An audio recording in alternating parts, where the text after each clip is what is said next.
All right, guys, this is it. This is the end. We started on what, like Tuesday? Anyways, it doesn't matter. This is the Black Mirror after show, so stay tuned. You're tuning into the destination for TV superfan discussion, AFTERBUZZ TV. And now, let the buzz begin. All right. To quote Matthew McConaughey, welcome to the Black Mirror after show, season 4, episode 6, Black Museum. I'm Adrian Snow. You can follow me on Twitter and Instagram at Miss Adrian Snow. You are my co-host. What's going on, AfterBuzzers? I'm Olivia Gabaree, aka The Real OG. You can hit me up on Instagram and Twitter, TheReal_O_G. What's up, party people? I'm Erika Edwards. You can follow me on all social media at Erika D. Edwards. That's Erika D as in door, Edwards. And as always, I'm Steve Kaufmann. Find me on Twitter at Steve Kaufmann. That is Kaufmann. All right. So, first thoughts. Oh, this one was actually, I was happy with. It was a good ending. You know what I mean? It went out with a bang. I think this is my favorite episode. Awesome. This is tied for Hang the DJ of my favorite episode of the 6. Yeah, this is also probably tied. Between that and USS Callister. Hang the DJ just touched me. It's just my favorite. I can't knock it down. But no, it was a really great episode. It was exactly what I think a Black Mirror episode should be. Like, you don't really see the ending coming, but you also kind of, the moment he was revealed, I was like, oh, I know who she is. Yeah, me too. I know me what's too. about to happen. Me too. Especially because we kind of gotten set up that Rollo was not the most legitimate man. So to get into that, let's talk about Black Museum. So we open with Nish. We'll go with Nish. Yeah. Driving through basically the desert. There's always something there to remind me, a different type of version nonetheless, but still. Yeah. And she gets to a gas station, which seems to have closed down, and you kind of just like, oh, okay, but she has a charger. Oh, how nice. Oh, but how convenient. There's like a museum there that you can just go hang out with and see what's going on there. And we kind of get her, they did a really nice shot of her walking to the side of it, and you just kind of think she's checking out the sign, but the reveal later was a nice little, oh, okay, there was something that we actually missed in that beat. And so she ends up meeting the proprietor of this business, Rollo Haynes, very Weasley American, who collects things of a criminal past? Criminological artifacts. Yes. Authentic criminological artifacts. And so he takes her in and he, well, first off, before we even get into the actual stories, like, which ones did you spot? Oh, The lollipop. The USS Callister. Victoria Scillane, from just as she walks in. You see Victoria. You see Victoria Scillane's picture, and then I believe it was From White Bear. And then I believe it was like what she was wearing in White Bear. Oh. Okay. That was the actual artifact, because otherwise it was like, but there was a whole section of Victoria Scillane who had, she was in White Bear, and she was often mentioned within that whole universe. Throughout, she's kind of always talked about what you see before they decide what her punishment is. Before in certain episodes, you'll see like on the scroll feed. Yeah. So she was like a big part of it. You see the mask of the people who would basically terrorize her every night. Yeah, the White Bear masks. And then there was the lollipop from USS Callister, and then there was also the bathtub from the Iceland one. I'm forgetting the name. The crocodile tear. Crocodile. Okay. And then There was the tablet from Archangel. Yeah, There the was the tablet from Archangel was there. Then there were the skeletons on the beds in the back, and I could not figure out if that was from the season 3 episode with the fake vampire people. No, that can't be it. No, I didn't. I saw the skeletons. I didn't know where they were from. Yeah, if anyone in the chat knows what the skeletons are from, please chime in. I assumed everyone. I couldn't figure that one out. I've read like at least 10 articles at this point that have referenced all the Easter eggs. None of them pointed that out. A lot of them missed the Victoria Scillane behind her. Yeah, I immediately saw Victoria Scillane. Yeah, I missed it too. You missed it too. Yeah. It's because you're kind of focused on her. And then there's something they did that was so cunning with when he asked like, what are you doing out here? She's like, oh, I'm just here to see my dad, my mother. Insisted I surprise him. And the first time I watched the episode, I didn't really catch it. But I also felt this feeling of like, I should go back and rewind that and hear exactly what she said. because I feel like that's Yeah, she said, I'm part of it. important information. Yeah. He's like, oh, you're surprised. He's like, well, I'm part of the surprise. Exactly. So that was good. For too. you, Yeah. sucker. Right. Exactly. So it was a nice little kind of, when the episode first opened, I thought, oh, okay, well, this would be kind of cool to maybe, and the bee from, Oh, yes. The season finale of last year. Most hated in the nation. Yeah. Or hated in the nation. It was nice to see kind of all those little tidbits. Oh, is that what that was? I didn't. Yeah, Yeah, I was like, I know I should know what this. Okay, Which, that makes sense. Charlie Brooker, you can't say in articles and interviews and all around town that there's not one succinct universe and then give us an episode like this. Yeah. You can't you can't have it both ways, bro. This is all one universe. Multiple people on a subreddit I'm subscribed to have plotted a chart. We've just about nailed your timeline. Yeah. I'm still arguing my 15 million merits. I'm still arguing right. my 15 million merits San Junipero theory. Yeah. They're not hearing it. Yeah. But we're plotting it and we're on to you. That's true. So to tie it into San Junipero, so we get to the first story where he's showing her like a brain net or a brain. There's a much more delicate term for it. I'm sorry, I don't remember it, even though I just watched it before I got here again. And we're introduced to Dr. Dawson, who works at St. Juniper's. Yeah. Wink, wink. Wink, wink, wink. And Rollo Haynes works for TCKR, which we know is the company that created San Junipero.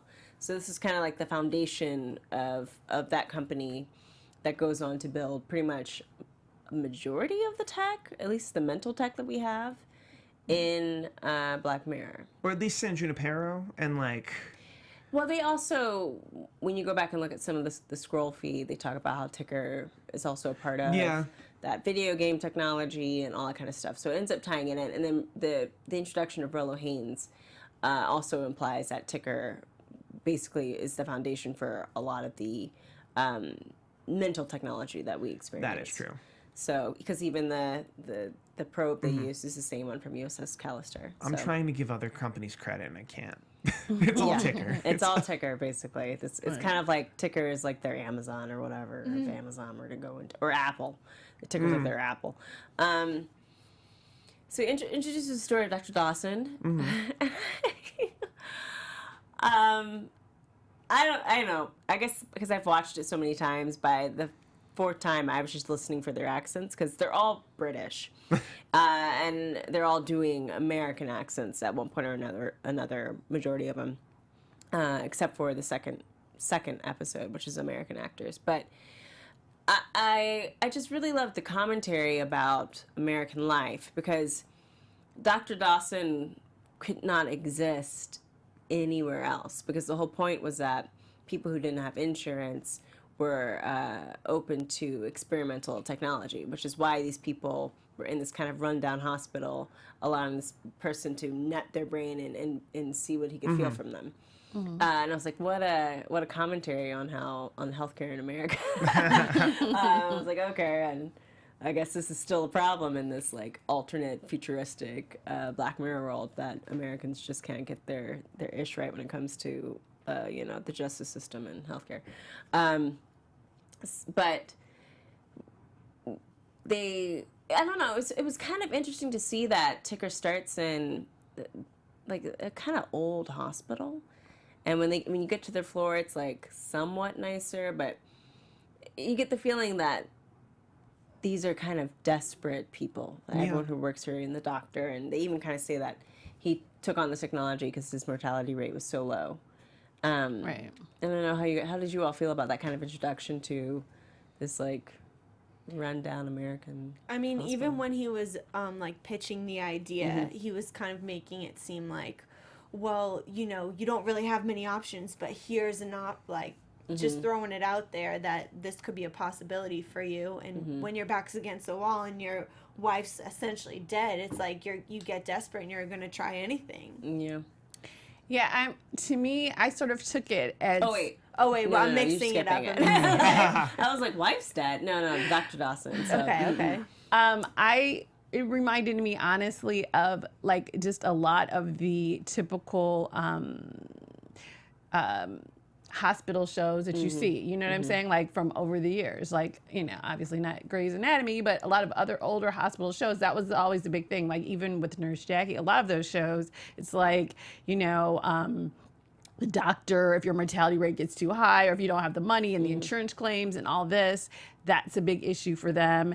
And they're trying to do whatever they can to stay open. Like that's always a big thing. Are we going to be able to keep, especially if you're treating the poor or the people who are uninsured? So I kind of took it kind of like on those lines. And I was like, oh, okay, this reminds me of like, you know, Seen Elsewhere or something. I don't know, some old hospital show from like the 90s where they're just like fighting to stay open and help the people. And I kind of felt like Dr. Dawson really originally really wanted that, you know, to help his patients. Yeah, it did seem like that's what he wanted. I guess there's not this much sinister tech to be had in our brains, or St. Juniper would exist already. Because if Corporation can do it, they'd do it. And I think this was kind of a harbinger to its audience of like, in the next 10, 20 years, I could see this being a reality where healthcare is still exactly how it is. You can get some, but not all. But if you wanted it all, you could, if you agreed to be a guinea pig and sign your life away to a company, you could get the actual healthcare you need. Yeah. Right. Which is unfortunate, but like I think that's kind of the commentary they're making here. Yeah, that basically when you tie money to people's health, that money will win out overall. So Dr. Dawson basically agrees to end up looking like Frankenstein. Like with this giant bolt. I'm like, everything else is like so refined and beautiful, and this poor man has to have like a bolt in his neck. That I thought they said it was not removable. And I was like, you all are killing me again with something that you can't remove. Like, yeah, come on now. Yeah. Get your technology a little bit better. Like, I need you to be able to remove stuff. Well, that's how you get there. Yeah. You put it in poor people. Like, Yeah, you basically you test it on poor people. see how he'll deal with it. But they put this bolt in his neck that allows him to feel what the patients will feel without any of the actual consequences of it. So he'll feel the pain and he'll be able to diagnose things. And the more he feels somebody who has a burst appendix, the more he'll understand that this is what a burst appendix feels like. And so we have a nice little montage where we get to see him like figure out what a heart attack feels like or what a stroke feels like, and you know, being able to diagnose like a cancer or anything like that. And then they go into, of course, how like it makes him better in bed. Yeah, then he got greedy. I because think he can empathize. that was like the tipping point where shit just went. Yeah, it all went downhill from there. I mean, I would appreciate that kind of tech. Just saying. I was okay with that tech so far. Like, what right? to do when I and feel I thought how I want. They could have done a little bit of a joke about like he also knows when she's faking it, obviously, because that's a performance. Because I know what you're feeling. Yeah, exactly. So also, two fun facts about this story. Particularly, it was a short story called Pain Addict, written by Penn Jillette, comedian Penn Jillette. And I googled it to see if like it was just a short story that he had published. He had never actually published it. He had lunch with Charlie Brooker and told him about it, and Charlie Brooker asked him, if you could, like later down the line, like, can I use this in the episode? Oh wow! And Penn Jillette tried to become Rollo in this episode, but it was too late. But that would have worked. Yeah, I would have loved that. It would have worked. Yeah, I mean, he's not quite as. There's something. He would have been a little goofy for this. Like likable about Penn Jillette, even when he's being kind of an asshole. That I don't know if necessarily would have worked for Rollo, but because you kind of don't want to see what happens to Rollo happen to Penn Jillette. Maybe not. We'll see. I don't know. Maybe some people hate him. Penn Jillette as an actor would have liked the challenge. I'm sure he would have. But he didn't. But at the same time. So we get to see him go through all this, and then he just again takes it too far. And I like that we cut back to Nish kind of just being like, but he's like, what? She's like, well, obviously, something bad happens. So what is it? And he ends up dying, or feeling the feeling of dying and coming back from it. And when he comes back like reversed. And pain is like his pleasure. It's bizarro. Yeah, it's like reverse, or is it even reverse? Because he still gets pleasure. He just feels pleasure. Well, I got the impression also that he came back addicted. You know what I'm saying? Like it was an addiction at that point as well. Well, the pleasure of it was so immense that it basically like the revulsion you feel towards pain, it kind of inverted. So like that wanting to get away from it, it Mm-hmm. pulled Well, him he even more. spoke about it like it was a resilience type of thing. Like once you just you feel it and it's like you persevere through the fear or the pain rather, then eventually it's just like pleasure for you. So then Like a of course pepper. you get addicted to the pleasure. Because the sensation is based out of the same part of your brain, I think.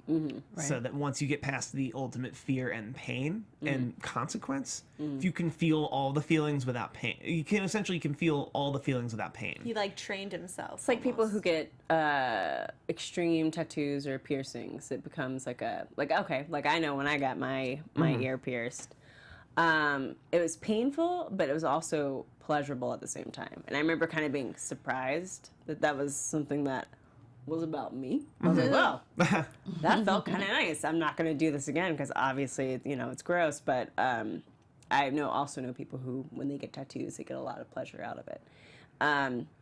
So he kind of just flips out and just like starts like letting people get near death just so he can feel this pleasure, and beating his girlfriend when they have sex to the point where she's like, you know what? Nah, I don't like this. Like you can spank me a little bit, but now it's just like you're like wailing on me, so this is gonna end. Ends up losing his job. Rollo, who we now have kind of confirmed, if you weren't sure before, it's just a seedy character who cares about no one. It's like, well, you can't be a doctor anymore, but, we don't really have time to fix you, so just go home and you'll be fine. And when he goes home, this is when I was like, oh, God, why do they keep doing this? Because he decides that he needs to feel this sensation, so he needs to feel pain, and so he starts cutting himself and mutilating himself. Oh my God, it was disgusting. I couldn't really get through it. I can barely talk about it. It's so gross. But to move on, what he learns from that is part of the feeling that the sensation he really needs is the fear. Yeah. Right. And that he knows, like, he can no longer inflict that on himself. He's not fearful. He's dull to his own self-harm fear. Well, because it's the fear tied with the pain that gives the biggest pleasure. And so from that, and this is when I was kind of like, what is going on? He just goes ahead and, takes a drill to a homeless person's head. Oh. With the brain nut on. I don't know. And like gets off from it. Mm-hmm. Like really Imagine gets that. off from it. Like really gets off. Ends up in a coma because obviously, you can't put a drill through someone's skull while you're connected to the sensations that they feel without messing yourself up in some type of way. And of course, Rollo takes it too far and gives him a boner in the memory, but he says it's not really true. But nonetheless, he has some weird type of pleasurable smile, and that's the story of Dr. Dawson. I don't know. I thought I liked that one better than the second story. If this were a strictly American television show in a different time, this would be a backdoor pilot to a literally Tales from the Crypt, Twilight Zone kind of a thing called Black Museum. Right. It was like, good evening, welcome to my... Yeah. And every night is Rollo and then this thing. Yeah. It's this thing, and then then we'll use this as the framing device to walk you by the hand through these entire episodes. Yeah, this isn't Black Mirror should have started off that way. I'm Yeah, happy. the whole season could have been based off this museum. I'm kind of happy it isn't because it doesn't fit. Because Black Mirror.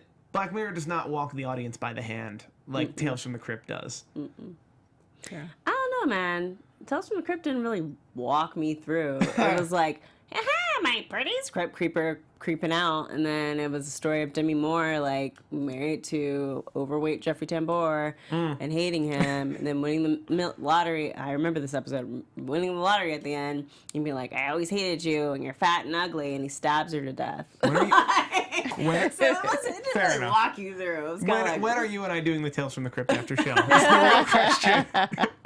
Oh God, I don't know. Some of that old school footage is gonna be rough.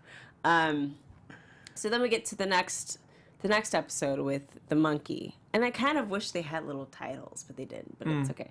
Yeah. We were introduced to the characters of Jack and Carrie,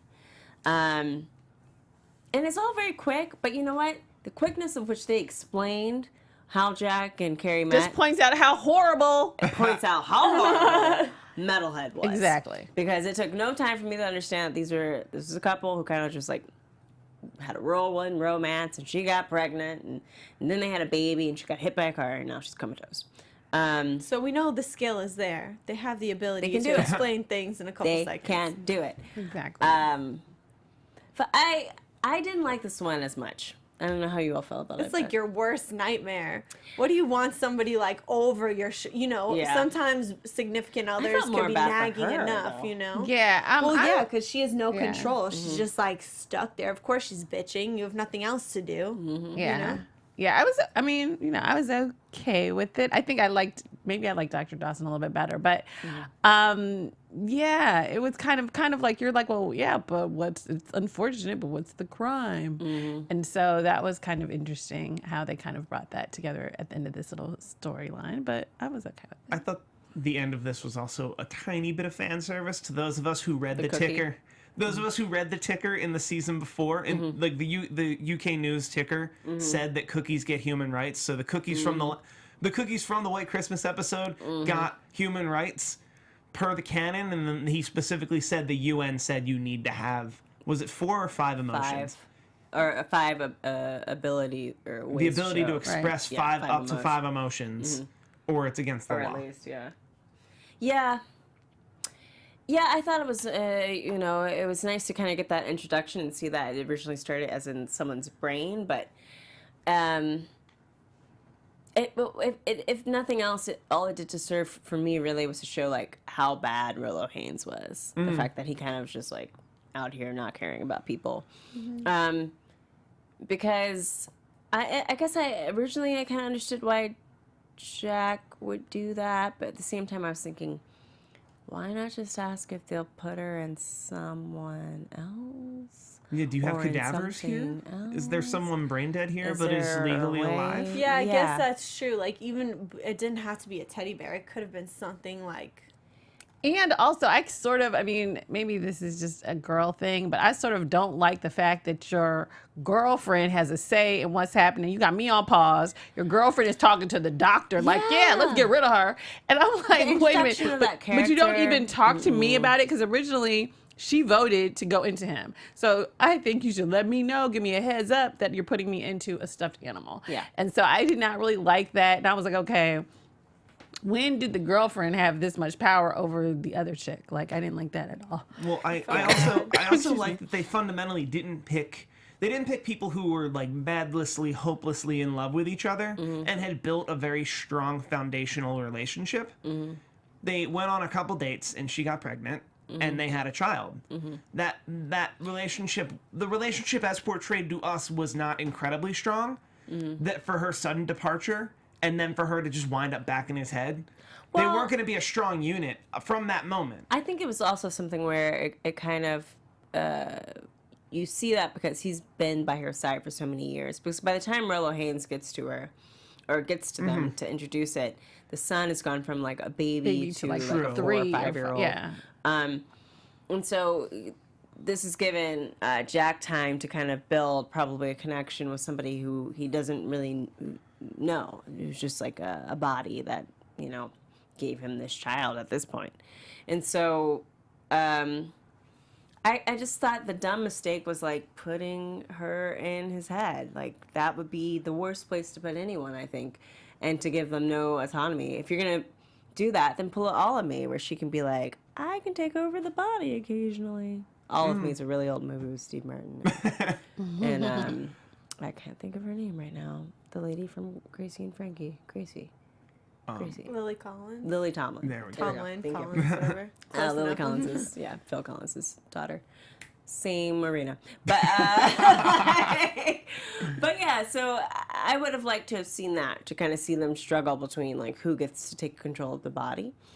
And I also just don't like the amount of authority that the new girlfriend had over the decisions. Right. Yeah, I did not like that. And then also, I felt like, Yeah, I would have liked her to actually be able to take control. I get tired of him saying, she said this, she said that. Like, just let her talk, dude. That's one thing I would have liked if the technology or whatever, your essence, could really make the person do some stuff.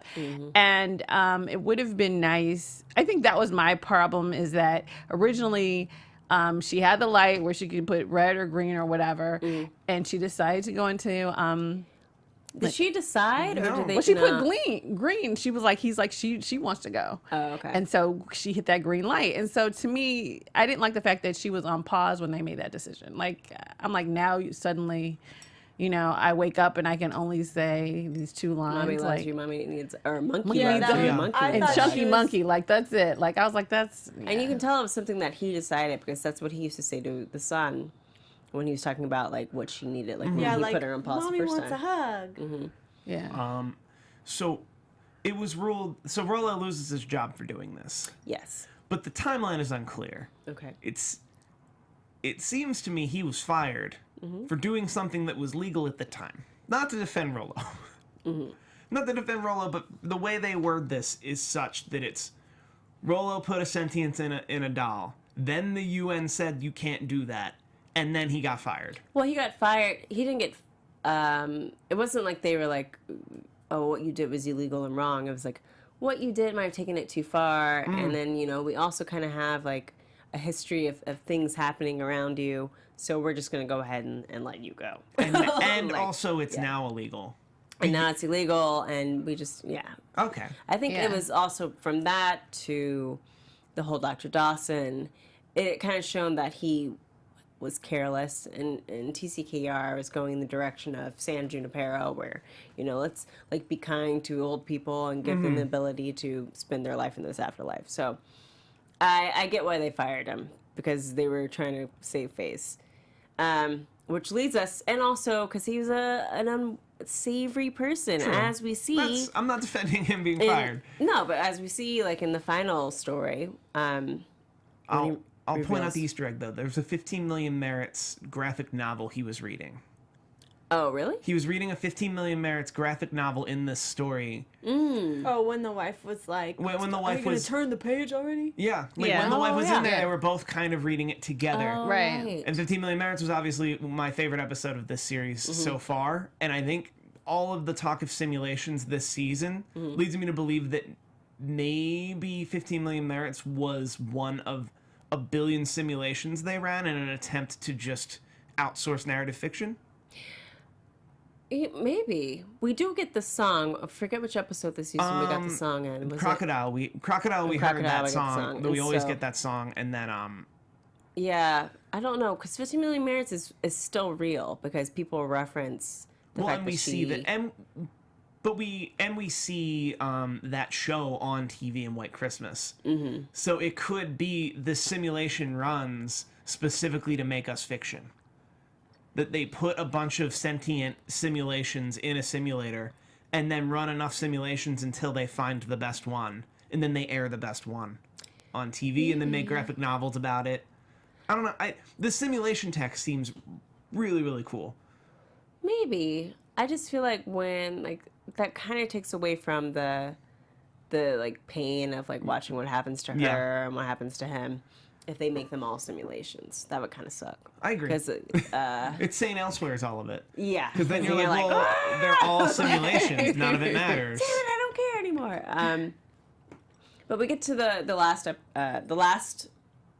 vignette, essentially, which they've been alluding to in the past 2 episodes. They talk about a little bit about how the weather woman was found dead in Right. Dr. Dawson's Right.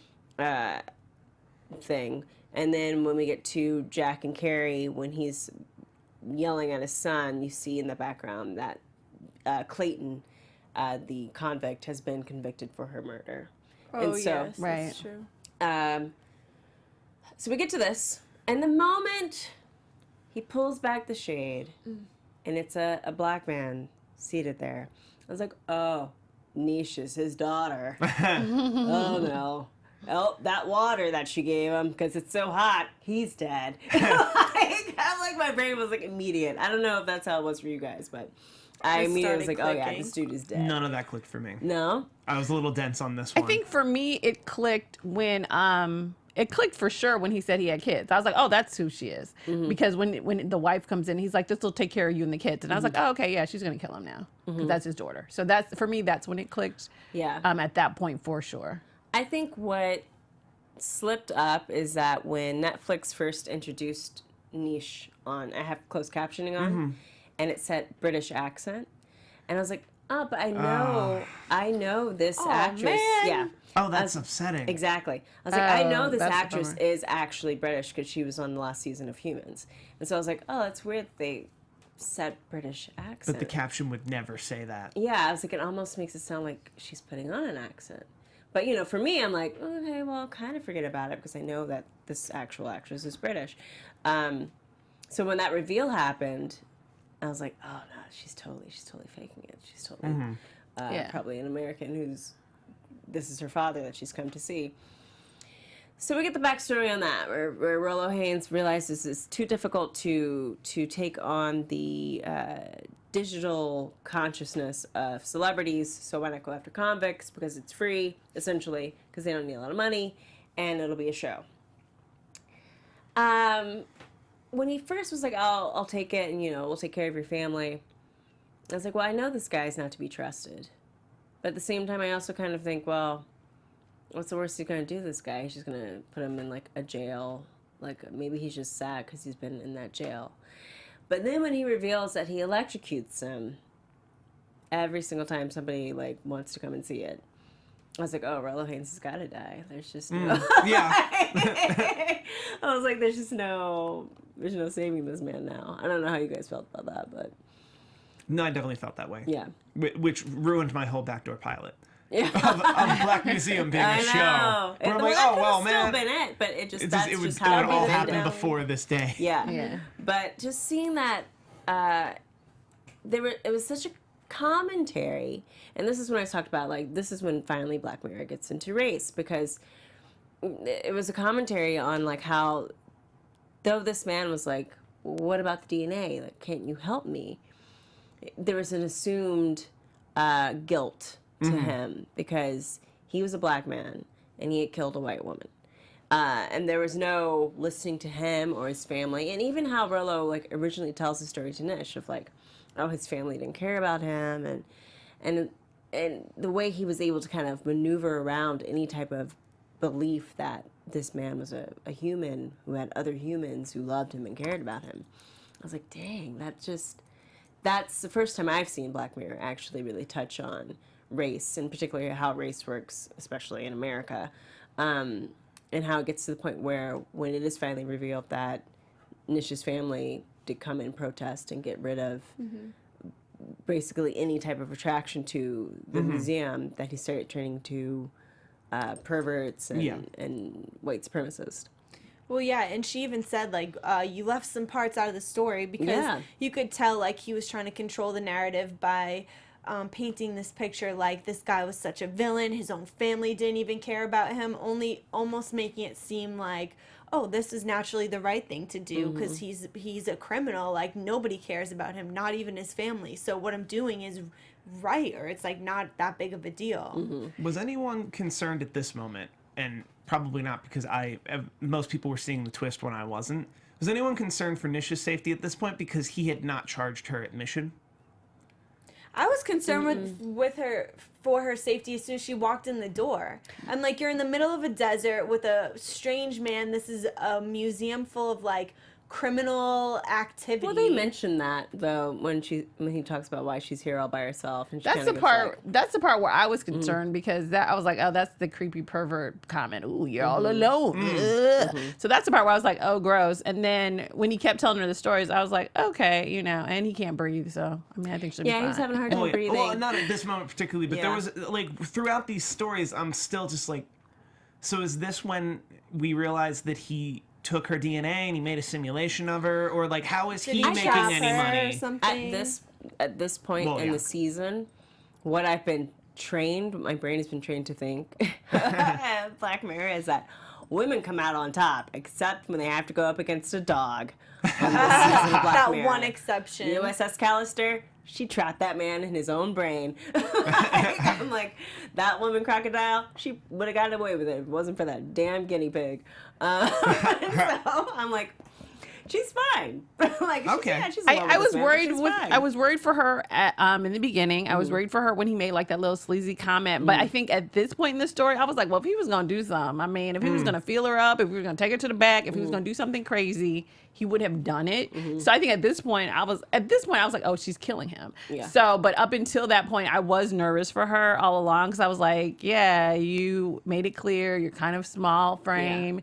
He seems totally gross and slimy. So I was fearful for her. I think up until like close to the end, because I was like, well, she's been going this long. I've been here for an hour. She's gonna be fine. I think she'll make it out. I guess when he took the water, because maybe I learned the same thing that Nish learned, that you're not supposed to take any type of drinks from strangers. I was like, Yeah, exactly. And then when he started having a hard time breathing, I was like, oh, I know. he's Once already he's right, dead. exactly. Once he started breathing crazy, I was like, yeah. Yeah, and this then when is she not does gonna that end well for thing, you. when she's like, you should probably sit down, she does an American accent, I was like, oh yeah, you're definitely dead. Like, this is the end.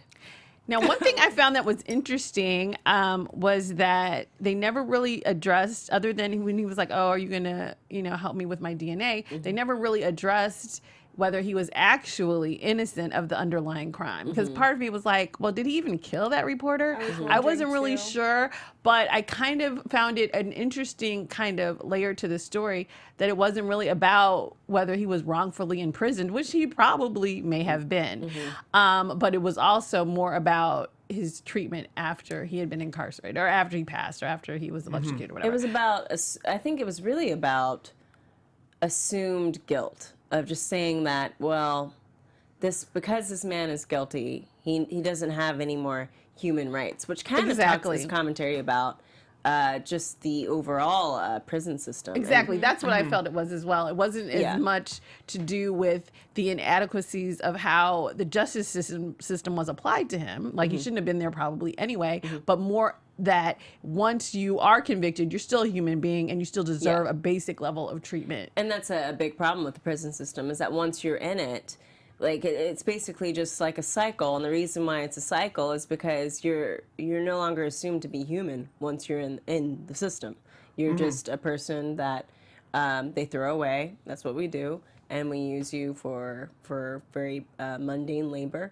and if you die in prison, okay, well, then you died in prison. If you get shanked and raped in prison, well, okay, well, then you're not really human anyway, so what does it matter? So I think that's kind of like the, maybe I'm really reading into it, but that's the feeling I get just by even taking a digital imprint of this man and being like, well, you're just here for other people's entertainment anyway, so let's just like electrocute you and people get a little treat, an actual piece of your soul to take with them that will be in eternal pain. Well, because like, oh my God. because the idea of he could probably have just about the tech that everyone who enters that museum, you could give him a little DNA and you could electrocute yourself at the end of the tour. No one would want that. No one would want you to see that. No one would want to know you could do that. But because you're doing it to a prisoner, a convicted, You feel less a guilty convicted about it. homicide, you feel no guilt. Well, and that's And that's why part he of the paints problem. the picture of it. Like, in this certain storyline, he probably gives all the visitors like a certain spiel to be like, to make it an attraction in a way. But it's also kind of interesting because that's like a huge theme within this season, at least, is like trap simulations. You know, like a little piece of you is always trapped somewhere and eternally. And even just when you see the people who are electrocuting him, I was like, oh, is everyone white? I was like, huh, okay. It's just like it's a very quiet, subtle way of kind of just having a commentary about like, well, if this were a white collar criminal who was electrocuted for, because white collar criminals never get electrocuted. For a crime, if you were a white man, would people be as inclined to electrocute him? But there is this type of mindset of like, well, not only is he a murderer, but he's a black man who murdered a white woman, and at the same time, like, it ties into how Black people are viewed in society and how Black people are still viewed in American society in this universe of Black Mirror. And I was like, oh, God. And I think in Black Mirror's defense, it was a British show up until fairly recently. So that when dealing with race in America, it didn't have that responsibility. Yeah. Until, I would say, this episode. And it handled it very well. Yeah. I mean, it was, I think they kind of tried to play with it. I don't know if, because when they start shooting these episodes, nothing had politically happened as of yet, or things had just started to politically happen. So I don't know if maybe because there's been a turn in how things are handled now, that maybe they've decided to have more of a commentary about women and have a commentary about Black people and people of color in general in America. But I enjoyed it. I really enjoyed watching Rollo Haynes get trapped into the conscience of a digital version of a man that he had cursed to electrocution for the eternity, and to be electrocuted and then to be turned into a souvenir and to be in internal pain and screaming. Maybe that's just a little bit about a bit of my darkness. But I mean, also I saw this the same week I like, saw The Greatest Showman. Like I saw them in the same week. Yeah. Which The Greatest Showman is A lie? like a complete lie, a complete and utter sham. And if anyone watched The Greatest Showman and enjoyed The Greatest Showman, do yourself a favor, don't Google who P.T. Barnum was. Yeah. Because he's more closer to Rollo Haynes than Hugh Jackman. Yeah. In every stretch of the imagination, it was very much like reading up on P.T. Barnum and then seeing this episode. Yeah. There was a lot of the same, just the idea that certain people are just subhuman. And it's like, cool, subhumans. Let's come see them. Let's come see them. Yeah. Yeah. Shame on you, Hugh Jackman. Damn it, I love you. You could have won an Oscar for Logan, okay? You didn't need this movie. Anyways, go ahead. The movie was great. They should have just not called him P.T. Barnum. It would have Could been have called him fun. anyone else. It's good lie. I'm sorry, what were you going to say? Yeah, I really enjoyed the commentary because I felt that it also dealt with some issues. Like he wasn't even, he was just, I mean, I guess it dealt with a lot of stereotypical issues because he wasn't even like a light-skinned Black man. He looked like someone that you would be afraid of. The people that were pulling the switch looked like they were afraid of him. And even, I think there were a couple people who was like, no, don't do it. I guess before he lost his voice. And, but they all were like, no, this is this horrible Black man that murdered this sweet, lovely reporter or weather woman or whatever. And so I think they did a really good job of just seeing how people are polarized, like one by the media, and to get these impressions of a race of people or of people in general. Even when you go back and see the previous story where they show the pictures of them side by side on TV, and she's all smiling. Right. I mean, it's just this like mugshot. Yeah, and it's so much of how the media is driven. And then when you see the people there, they're like, oh, okay, no, we can't hear anything.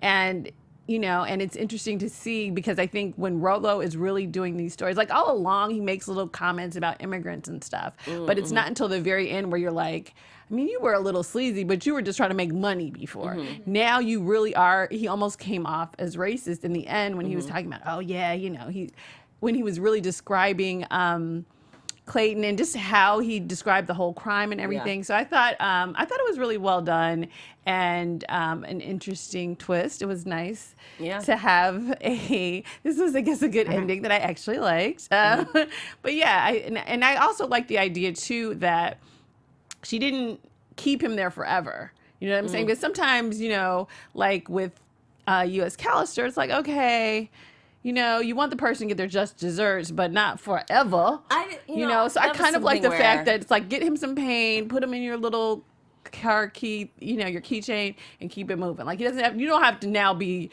running the museum for a million years. With USS Callister, I think it was just an unfortunate part of like them escaping that it exposed his particular version of infinity to the internet, and the internet attacked it. But at the same time, I really think that after, let's say 12 days, because they have 10 days of Christmas vacation, and if he's not back by the second day, I think someone's going to go looking for him. Whether or not he's alive, I don't know. But I mean, you can go about 12 days, 11 days without food.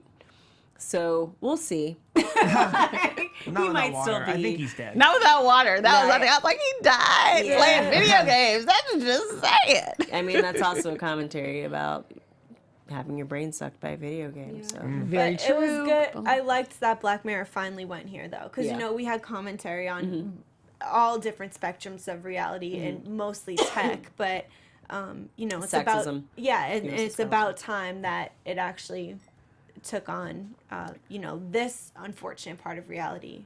And I think it kind of talked about, because I just remember a friend posted on Facebook the other day a reminder of him talking to someone from Australia last year, and how after the election he was telling her, well, I hope you don't think this is all Americans, that we all, you know, stand by the current president. And she's like, oh no, yeah, we, you know, your president represents you. So you're all idiots. That's what we all think. And I was like, oh! But it kind of, when you see the season 3 of Black Mirror, there's the American stories are still just kind of Black Mirror stories. There's still like kind of like a hopefulness in terms of like where we've come with race and gender at that point. And then when we get to this season, when we get to the American stories, such as USS Callister and this episode, it's taken a darker turn. Like, America is not as forward-thinking as the rest of the world is, at least the European world. And I was like, that's an interesting thing, that's suddenly changed in the universe. And now there is a problem with immigration, and there is a problem with sexism at USS Callister and that kind of stuff. So I was like, that's interesting that they've made that turn with current events. Yep.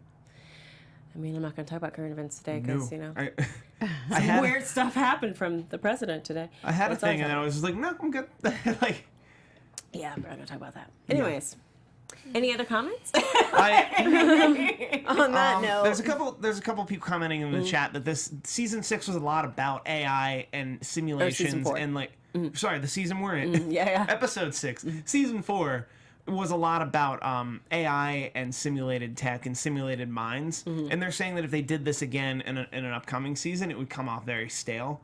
I think the breadth of humanity and technology in that intersection leads for way more than just, like, I think they've done a good job kind of getting into specifically simulations. Yeah, they took computing. like the world of San Junipero, and they're like, we gave you all that kindness and sweetness, so now we just have to go and turn and fuck it up, basically, and make it really horrible, just so you know that it can still be really horrible. And you're like, I got it. Thank you. I understand now.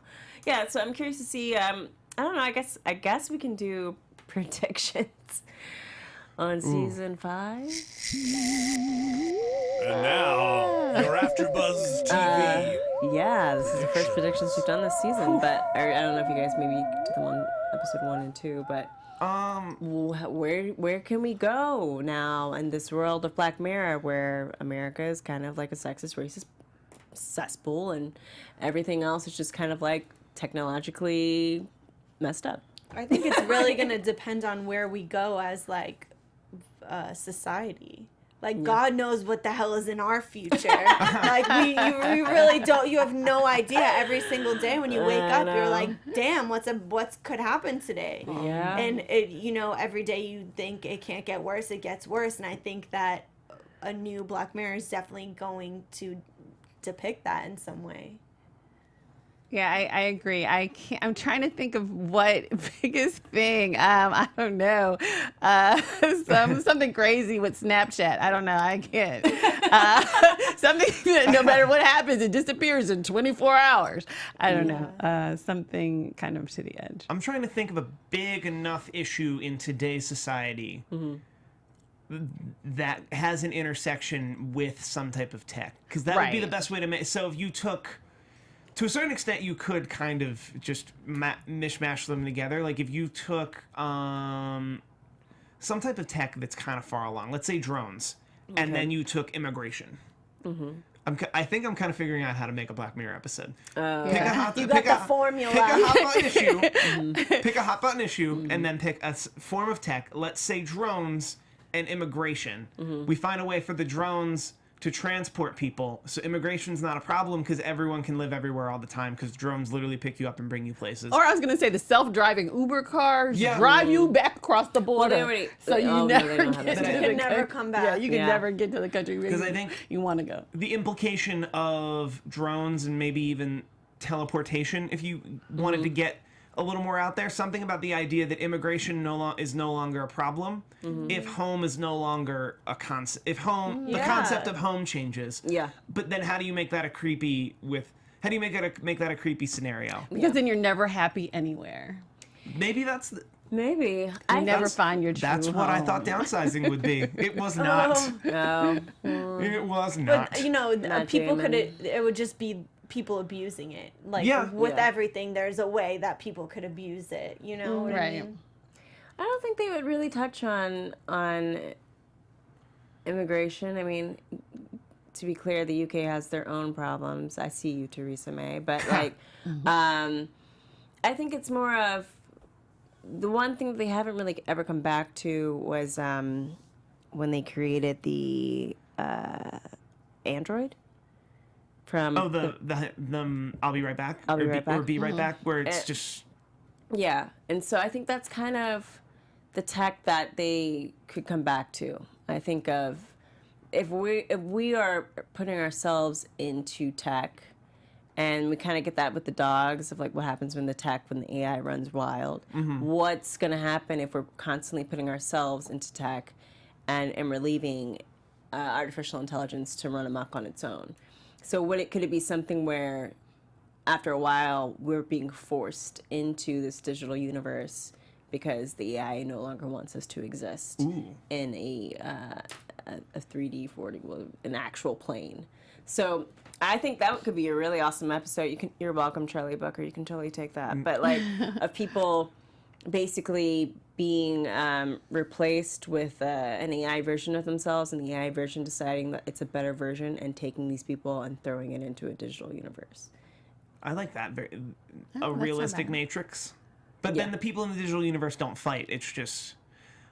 that's interesting. Or what you end up realizing is that the AI universe is actually a much more peaceful and happy universe, and it's the people in the digital universe, like what used to be like blissful San Junipero has now turned into just like everyone running amok. The idea that hell is other people. I like that. I also like the idea of, you did bring up Be Right Back. That tech hasn't been truly explored. The idea that you can put that sentience in... You can put that sentience in a moving, breathing, living body. Right. So that maybe people, people instead of getting cosmetic surgery, they just sit in their house and control a living, moving, breathing body. That's like that movie with Wall-E. Bruce Willis. Yes. You. Or it's a post San Junipero, or it's similar to the San Junipero world, where when you die, you decide to upload your consciousness to a body that doesn't, and then no one dies. Also, they're working on a DNA editing thing where no one will die ever. So that's in real life. In real life, where they're working. Can't they do head transplants now, where you could just put your head on a younger body and like still live? That's a little further along. Whereas the DNA editing, we're pretty close. They can resequence DNA and just destroy most diseases or things that will kill you. So that the only things that will actually kill you are human error. Like human error. Well, not old age either. And I've read way too much into it that apparently net birth would go down. That because humans would live forever minus accidents, like gunshots, car accidents, and it would be the world like In Time, which In Time is just a poorly done Black Mirror episode. Yeah, the Justin Timberlake movie. Because they never explained why that's what it is. But I like that idea too. I think I left a lot on the table here. We're good. No, I think we'll see. I think it's going to be an interesting season 5. And if you're looking for an actor, I'm available. Okay. So that wraps up this episode and the season of Black Mirror After Show on AfterBuzz TV. Where can everyone find everyone and also talk about other shows you're doing? You guys can hit me up on Instagram and Twitter, @thereal_O_G, and you can also see my interview segment on AfterBuzz TV where I interview other AfterBuzzers and we talk about all things in their life, hosts, showbiz, whatever, host highlights. Hit me up there. Hi, you can find me on all social media at Erika D as in Door Edwards. I am also doing the after show for Real Housewives of Atlanta, which is fun, on Sunday nights. And if you're in LA, I'll be doing comedy at Flappers on January 25th, 8 p.m. Come on out and get your laugh on. And I'm Steve Kaufman. You can find me on Twitter almost exclusively. That's at Steve Kaufman, Kaufmann. You can also go to thesoberyear.com. That's a blog I'm doing about my sobriety. Okay, I'm Adrian Snow. You can follow me on Twitter and Instagram at Miss Adrian Snow. You can also catch me tomorrow morning on the Unproduced Table Read on Popcorn Talk. You can also catch me next Wednesday on AfterBuzz for The Magicians. You can also catch me in Wolfenstein 2, The New Colossus, where you can interact with me and I'll tell you something really weird about something you need to do while killing Nazis. That's about it for this season. As always, please rate, subscribe, and all that kind of stuff on iTunes and YouTube, and comment and tweet and Facebook, but I'm not on there right now, and Instagram, but I'm not on there right now, but tweet, definitely. All right, guys, thank you so much for tuning in, and we will see you in 2019. Yes, we will. Bye, folks. From executive producers Maria Menounos, Kevin Undergaro, Phil Svitek, and the entire AfterBuzz TV staff, we would like to thank you for listening to the AfterBuzz TV network. To watch or listen to other after shows and post comments or questions, be sure to visit AfterBuzzTV.com. I'm Sir Richard Wentworth, and this has been a presentation of AfterBuzz TV. Buzz you later. The views expressed herein are those of the hosts only and do not necessarily reflect the views of AfterBuzz TV or its owners or principals.